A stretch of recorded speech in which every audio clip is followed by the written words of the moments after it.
Kada kažem hipnoza, šta vam prvo pada na pamet? Da li je to ono čuveno čovjek na bini, sat koji se njiše levo-desno i neko izgovara postajete pospani.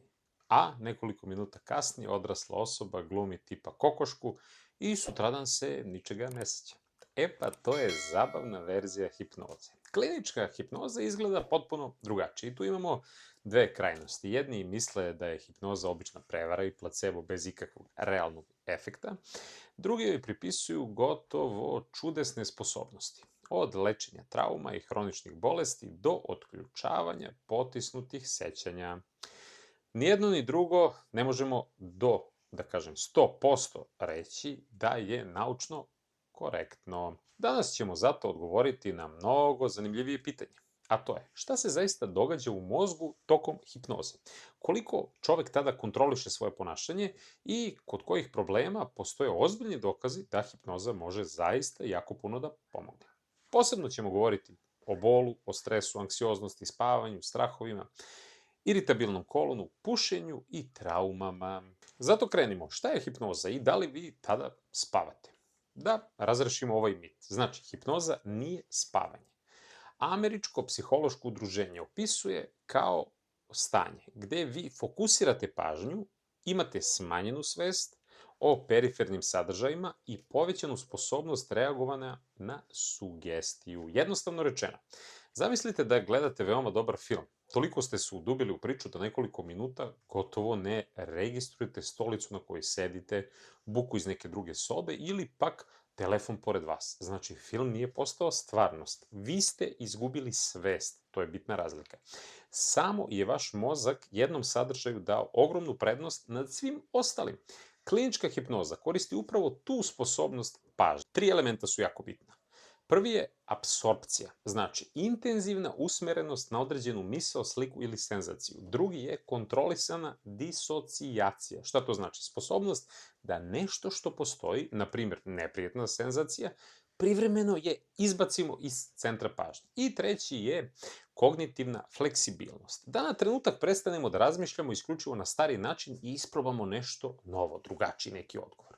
Zato hipnoza nije isto što i biti lakoveran, nije isto što i meditacija, jer kod raznih vrsta meditacija postoji jako puno tu oblika, ali generalno se često trenira otvoreno posmatranje misli i osjećanje bez potrebe da ih menjate. Kod hipnoze se pažnja obično namerno usmerava prema konkretnom cilju. Smanjenju bola, promenu možda nekog doživljaja, neke telesne senzacije, smirenja ili promeni određene navike. Da li hipnotizer može da preuzme kontrolu nad vama? U kliničkom kontekstu, ne onako kako to prikazuju filmovi, i osoba obično čuje šta joj se govori, može da prekine vežbu i najčešće pamti šta se dogodilo. Scenska hipnoza dodatno stvara pogrešnu predstavu zato što se biraju dobrovoljci koji žele da učestvuju, često su veoma dobro responsivni, da tako kažem, na sugestiju i nalaze se pred publikom koja dodatno oblikuje celo to ponašanje. To ne znači da sugestija nije moćna. Jeste, ima puno tu i dokazanih eksperimenata, ali postoji velika razlika između povećane otvorenosti za sugestiju i magijske kontrole nečijeg uma. Znači, moramo biti iskreni. Nisu pritom svi ljudi jednako hipnotizabilni. Istraživanje pokazuju da većina odraslih ima bar određenu sposobnost hipnotičkog odgovora. Manji deo populacije reaguje veoma snažno, a jedan deo veoma slabo. Ta osobina je relativno stabilna tokom odraslog života. Šta se zaista događa u mozgu? Funkcionalna, na primjer, magnetna rezonanca pokazala je kod visoko hipnotizabilnih, znači osoba, nekoliko karakterističnih promena tokom hipnoze. Prvo, smanjuje se aktivnost dorzalnog anteriornog cingularnog korteksa, područja koji je uključen u tu mrežu koja nam pomaže da prepoznamo šta je trenutno važno i šta zahteva našu pažnju. Narodski rečeno, alarm za sve ono šta se oko nas dešava i stišava. Drugo, povećava se funkcionalna povezanost dorzolateralnog prefrontalnog korteksa i insule. Prefrontalni korteks ima izuzetno važnu ulogu u izvršnoj kontroli, dok je insula veoma uključena u interocepciju, odnosno način na koji mozak registruje unutrašnje stanje tela. I treće, smanjuje se povezanost prefrontalnog korteksa sa posteriornim cingularnim korteksom. To je jedan deo naše faktički mreže povezane sa samoreferencijalnim razmišljanjem. To bi moglo da bude jedan od razloga zbog kojih tokom hipnoze lakše privremeno odstupamo od onog ja sam takav, meni ovo smeta, ovo ne mogu da podnesem. Ali ovde moramo biti precizni. To što se vide promene u celoj ovoj priči ne znači da smo pronašli jedan centar za hipnozu, niti da je mehanizam potpuno objašnjen. Hipnoza verovatno uključuje više sistema pažnje, očekivanja, percepcije, učenja i generalno telesne regulacije. Koliko mozak može da utiče na telo, lepo pokazuje jedan mali stari eksperiment sa želudačnom sekrecijom. Sama sugestija i zamišljanje hrane menjali su generalno lučenje želudačne kiseline kod visoko hipnotizabilnih ispitanika. To je dokaz da mentalno stanje može menjati fiziologiju, ali nije dokaz da zamišljanjem možemo izlečiti i baš sve, konkretno gastritis, čir ili bilo koju drugu organsku bolest, ali da može pomoći, može, ali to zavisi od čoveka do čoveka. Gde su dokazi najjači kada pričamo o hipnozi? Jedno od najozbiljnijih istraživanja jeste kontrola bola, naročito akutnog i možda proceduralnog bola. U jednom poznatom istraživanju učestvovalo je 241 pacijent, dobrovoljac, tokom invazivnih vaskularnih i bubrežnih procedura. Svi pacijenti su i dalje imali mogućnost da dobiju, na primjer, fentanil, midazolam i, znači, hipnoza nije korišćena kao magična zamena za medicinu. Međutim, grupa koja je koristila samo hipnotičku relaksaciju imala je povoljniji tok bola i anksioznosti, manju upotrebu lekova u odnosu na standardnu, nego kraće procedure i manje epizoda hemodinamske nestabilnosti. A imamo i novija neka istraživanja koja su takođe pronašla onako srednje veliki statistički značajan efekat na akutni bol kao i smanjenu potrošnju opioidnih analgetika. Ista analiza nije pronašla značajan efekat na hronični bol u uključenim novim studijama. Zato je mnogo poštenije reći. Dokaz za akutni i proceduralni bol su prilično zanimljivi, dok su rezultati za hronični bol i dalje neujednačeni na većim, da kažem, studijama. I još nešto veoma važno. Ako se nečiji bol smanji hipnozom, to ne znači da je bol bio izmišljen. Bol uvek nastaje kao rezultat obrade signala u nervnom sistemu različitog porekla. Znači, mozak ne registruje samo signal postoji, već procenjuje i njegov značaj, opasnost, kontekst i koliko pažnje treba mu dati. Ali isto tako, ako imate nov, snažan, neobjašnjiv bol, hipnoza ne sme da bude način da zanemarite upozorenje organizma. Kod iznenadnog, na primjer, bola u grudima, novog ozbiljnog neurološkog simptoma, teškog nedostatka vazduha ili naglog jakog bola, prvo ide medicinska procena. Kada pričamo o stresu i anksioznosti, kod stresa se često pravi začaran krug. Dogodi se problem, mišići se zategnu, srce ubrza, disanje se promeni, primetite neke telesne reakcije, pomislite ja ovo je ozbiljno, ne mogu da se smirim. To stvara onda još veću fiziološku pobuđenost. Hipnotičke tehnike pokušavaju da preseku upravo taj krug, znači da osoba nauči da zadrži telo relativno mirnim dok razmišlja o problemu i zatim usmeri pažnju na ono što realno može da uradi. Znači, istraživanja su pokazala da korist hipnoze, pri čemu su efekti naročito zanimljivi, kada se hipnoza kombinuje sa drugim psihološkim intervencijama, da tu ima prostora za napredak kod svake osobe, kod neke više, kod neke manje. Dakle, dodatan alat da, ali univerzalni, da kažem, lek i zamena za, na primjer, psihoterapiju i lekovi određene bolesti, ne možemo to reći. Znači, kod ozbiljne anksioznosti, paničnog poremećaja, teške depresije ili značajnog narušavanja svakodnevnog funkcionisanja, potrebna je ipak stručna procena lekara.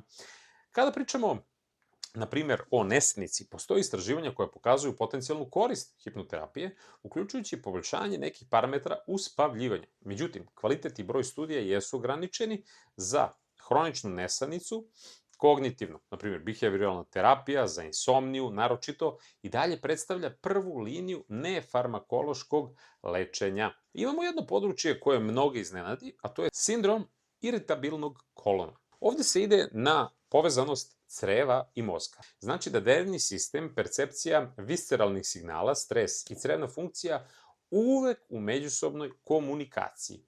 Kod, na primjer, fobija, hipnoza se može koristiti kao dodatak rada, na primjer, strahu, zamišljanju i postepenom suočavanju, ali je ne treba predstavljati kao dokazanu superiornu zamenu za dobro, da kažem, proučene terapijske pristupe poput, na primjer, ekspozicije i kognitivno-behavioralne terapije. Kod dece takođe postoje zanimljivi podaci, na primjer, kontrolisane istraživanja pokazuju da hipnoza može smanjiti stres i olakšati neke neprijatne medicinske procedure, ali kod deteta to treba da vodi stručno obučena osoba uz odgovarajući pristanak i medicinski nadzor sve vreme. Kada pričamo o prestanku pušenja, generalno postoji onako pojedinačna impresivna iskustva osoba koje tvrde da su nakon jedne ili više hipnotičkih seansi prestali da puše. Ali kada pogledamo sistematski pregled, generalno nema toliko mnogo kvalitetnih dokaza da kažemo da je hipnoterapija za sve i svakog onako najefikasnija. Ne, ali da može pomoći, svakako da. Zatim, kada pričamo o traumama, hipnoza može biti interesantna kao dodatak psihoterapiji, zato što omogućava da se osoba približi teškom sadržaju dok pokušava da zadrži osjećaj kontrole nad telom i emocionalnom reakcijom koju upravo ta neka trauma izaziva. Znači, postoje istraživanja u kojima je dodavanje hipnoze, kognitivno-behavioralnom tretmanu, pokazalo određene koristi kod traumatskog stresa. Zato, znajte, hipnozu ne treba koristiti kao mašinu za vraćanje savršeno tačnih uspomena. Naše pamćenje nije jednostavno video snimak, ono je rekonstruktivno. Šta to znači? Znači, pod hipnozom osoba može veoma živopisno doživeti određeno osjećanje, ali živopisnost i samopouzdanje nisu dokaz da se događaj odigrao baš 100% tako. Istraživanje pokazuju da hipnotičke sugestije mogu čak povećati sigurnost osobe u netačne informacije.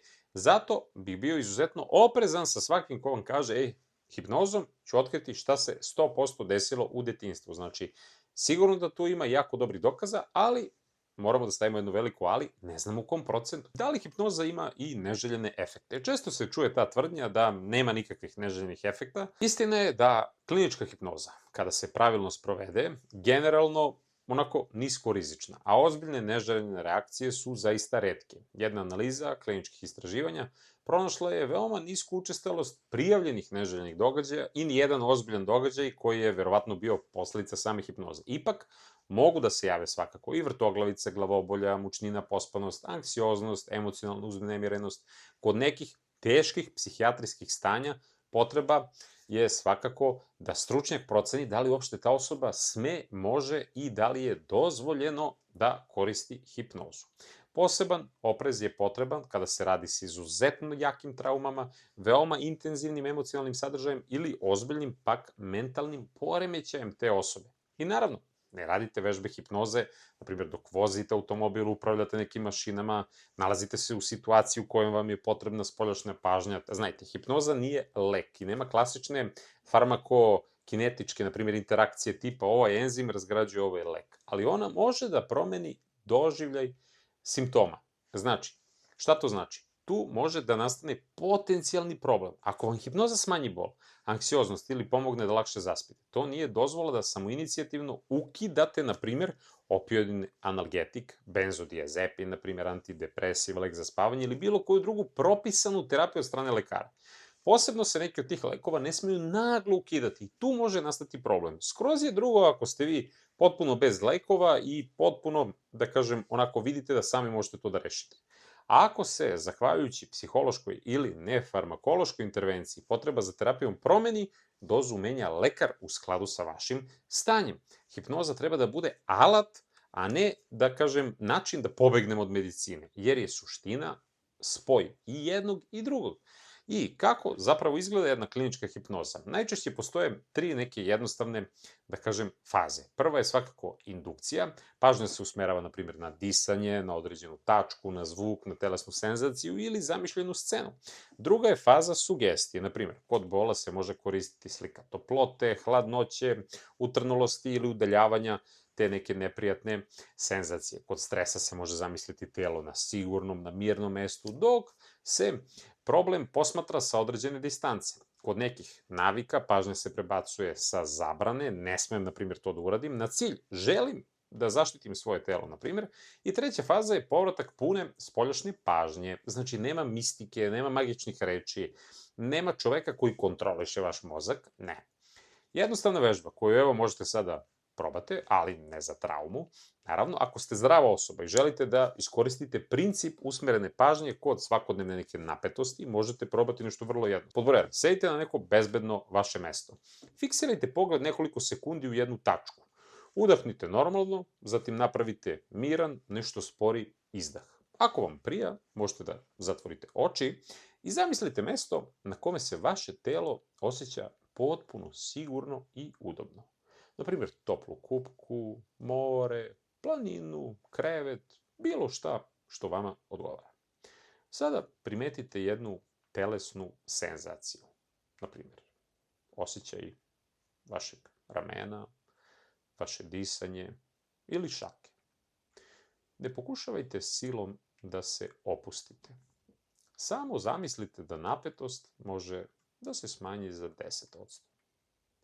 Zatim postavite sebi jedno konkretno pitanje. Šta je najmanji korak koji mogu da uradim u vezi sa problemom koji me trenutno opterećuje? Ostanite tako minut ili dva. Zatim otvorite oči i vratite pažnju na prostor oko sebe. Ako vam bilo koji deo ove vežbe stvara nelagodnost, jednostavno je prekinite. Ovo nije tretman traume, paničnog poremećaja, depresije ili nekog drugog psihijatrijskog stanja. Ovo je samo demonstracija kako fokus, telesna percepcija i sugestije mogu da rade zajedno, a vi možete da vežbate na ovu temu puno toga. Znači, šta je presuda? Hipnoza nije kontrola uma. Nije zaspavanje, nije magija, a nije ni obična gluma. To je strukturisano korišćenje pažnje, imaginacije i sugestije, koje kod određenih ljudi može promeniti način na koji mozak obrađuje, na primjer, bol, telesne senzacije, stres i ponašanje, a za neke primene postoje određeni oblici i shodno tome može, na primjer, da se, kako i klinički dokazi dokazuju, da se utiče u smislu pozitivnog ishoda. Hipnoza se često najbolje posmatra kao deo šireg terapijskog pristupa. Za neke druge tvrdnje, poput garancije ovo ćete da prekinete, da uradite i tako dalje, tu već treba biti malo onako oprezan. Zato prvo pitanje nije da li verujete u hipnozu. U medicini to čak nije ni dobro postavljeno pitanje. Pravo pitanje je za koji problem, za kog pacijenta, u poređenju sa kojom terapijom, koliko su jaki dokazi i ko sprovodi hipnozu. A upravo ta pitanja prave razliku između naučno zasnovane kliničke hipnoze i neke predstave neke osobe. Ako vam je ovaj video pomogao da razumete razliku, podelite ga sa nekim koji dalje misli da možda hipnoza je wow, ali možda i nešto drugo i napišite mi u komentarima da li ste nekad probali, da li bi volili da probate, da li ste imali neko iskustvo koje bi značilo drugim ljudima da pročitaju. Hvala vam na gledanju videa, pretplatite se na kanal, ostavite komentar, ostavite like, sve je to besplatno, meni mnogo znači i vidimo se u nekom od narednih videa.